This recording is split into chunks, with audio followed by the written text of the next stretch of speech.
اعوذ باللہ من الشیطان الرجیم بسم اللہ الرحمن الرحیم۔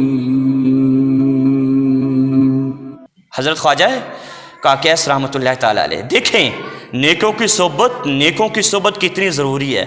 اور ایک بزرگ بچے کو کیا فرما رہا ہے، کہنا ہے کہ حضور غوث العظم رضی اللہ تعالیٰ عنہ، شہنشاہ بغداد رضی اللہ تعالیٰ عنہ، شہنشاہ بغداد فرماتے ہیں کہ حضور خواجہ کاکیس رحمۃ اللہ تعالیٰ علیہ لوگوں کو واعظ فرما رہے تھے۔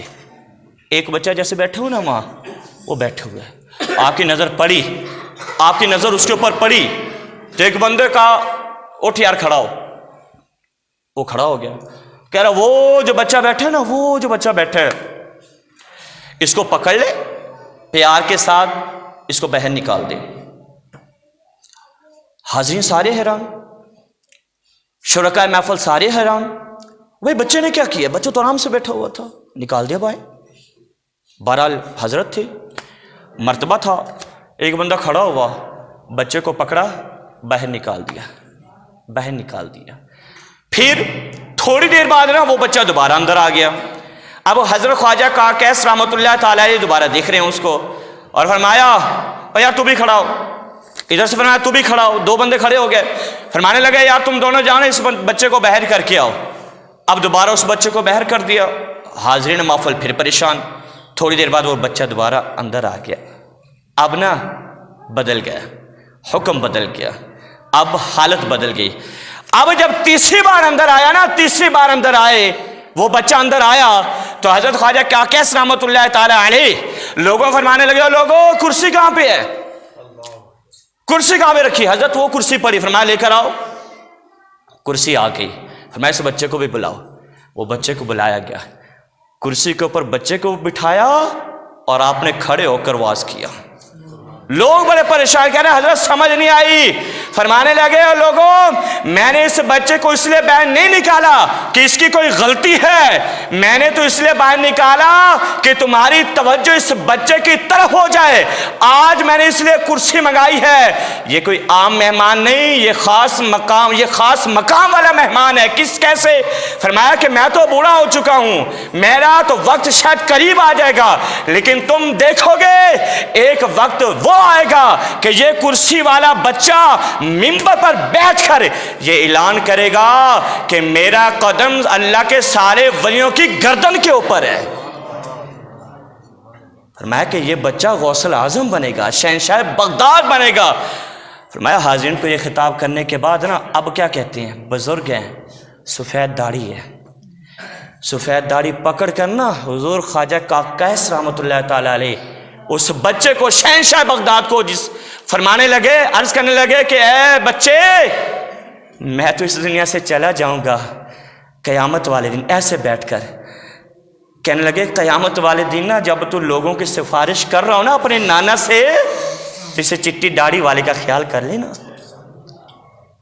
سفید داڑھی والے کا کیا کر لینا، خیال کر لینا، اس کو یاد رکھنا۔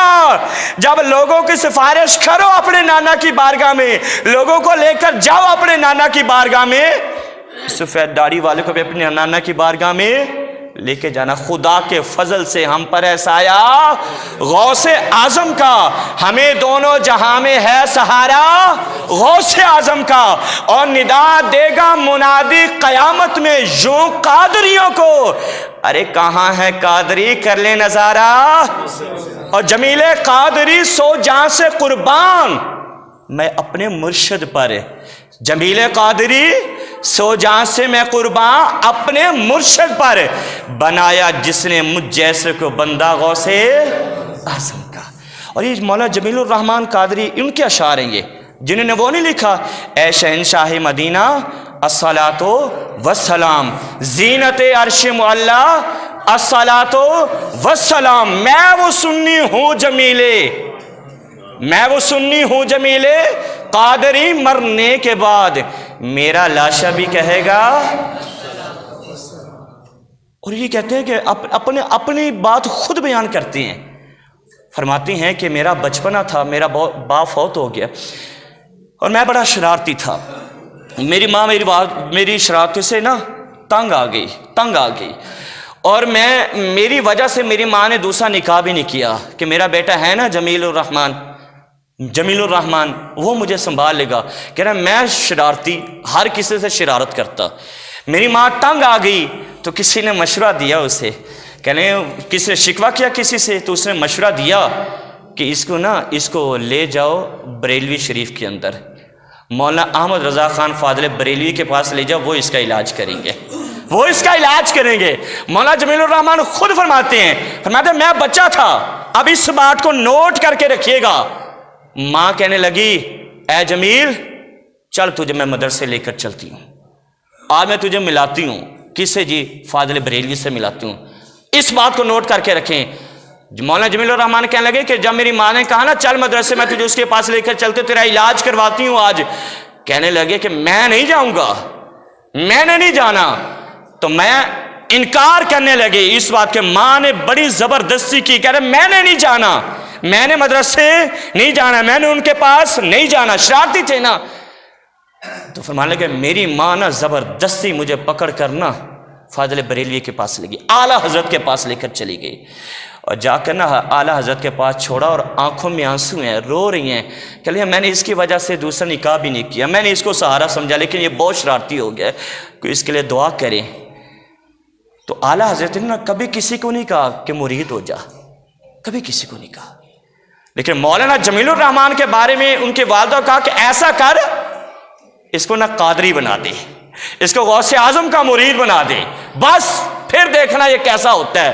تو ماں نے کہا جی پھر قبول کرے. آپ فرماتے ہیں کہ حضرت نے میرا ہاتھ لیا، اعلیٰ حضرت نے ہاتھ ایسے پکڑ لیا. کہہ رہے میں ہاتھ کو بھی شرارتیں کر رہا ہوں، ہاتھ کو بھی ایسے اس کے اندر بھی شرارتوں میں لگا ہوا، لیکن وہ مجھے پڑھا رہے، میں پڑھتا گیا.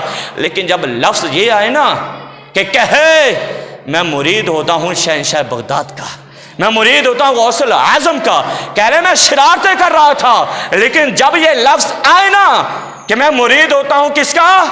غوث اعظم کا، میں قادری بنتا ہوں، کہہ رہے ہیں نہ جانے ان الفاظ سے اللہ تبارک و تعالیٰ نے میرے اوپر کیا اثر پھینکا، اور رب کی طرف سے ایسا اثر آیا اور کیفیت ہی بدل گئی، حالت ہی بدل گئی. اب کیا ہوا؟ شجرہ حضرت نے نا سائن کر کے دیا.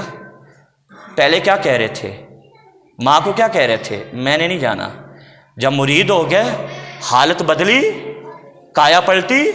پھر کہنے لگے ماں نے کہا بیٹا مرید ہو گیا اب خیال رکھنا، چل میرے ساتھ گھر چلتے ہیں. اب ماں کو کہنے لگا میں تو گھر نہیں جاؤں گا، اب میں گھر نہیں جاؤں گا. پھر کہنے لگے کہ میں تو بیٹھ کر قرآن پڑھوں گا، میں تو بیٹھ کر حضور کا فرمان پڑھوں گا، میں تو بیٹھ کر دین سیکھوں گا، میں تو بیٹھ کر حدیث سیکھوں گا، میں تو بیٹھ کر لوگوں کو پڑھاؤں گا، میں تو بیٹھ کر تعلیم بھی حاصل کروں گا. پھر بعد میں کسی نے پوچھا او جمیل الرحمن بتا تو صحیح تیری قسمت کیسے بدلی؟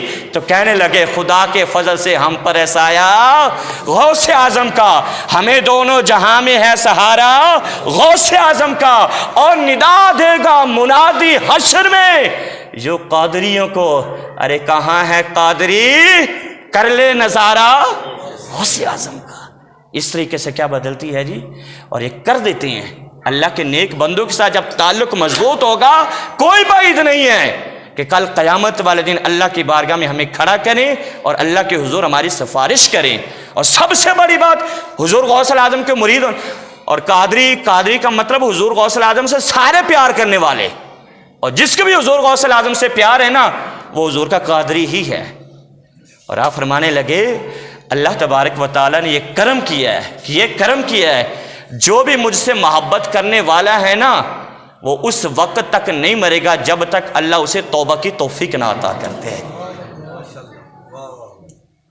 اس کا مطلب یہ ہے کہ کرم یہ ہوگا کہ اللہ تبارک و تعالیٰ مرنے سے پہلے جو قادری ہوگا مرنے سے پہلے اللہ توبہ کی توفیق نصیب کر دے گا. اور توبہ کا مطلب کیا ہوتا ہے؟ یا ایھا الذین آمنوا توبوا الی اللہ توبۃ نصوحا عسیٰ ربکم ان یکفر عنکم. اگر اس سے مطلب یہ لینا، اس سے مطلب یعنی اب آیت کریمہ کا ترجمہ یہ ہے کہ جس بندے نے سچی توبہ کر لی نا پھر کیا ہوگا؟ اللہ تبارک و تعالیٰ صرف گناہوں کو معاف ہی نہیں کرے گا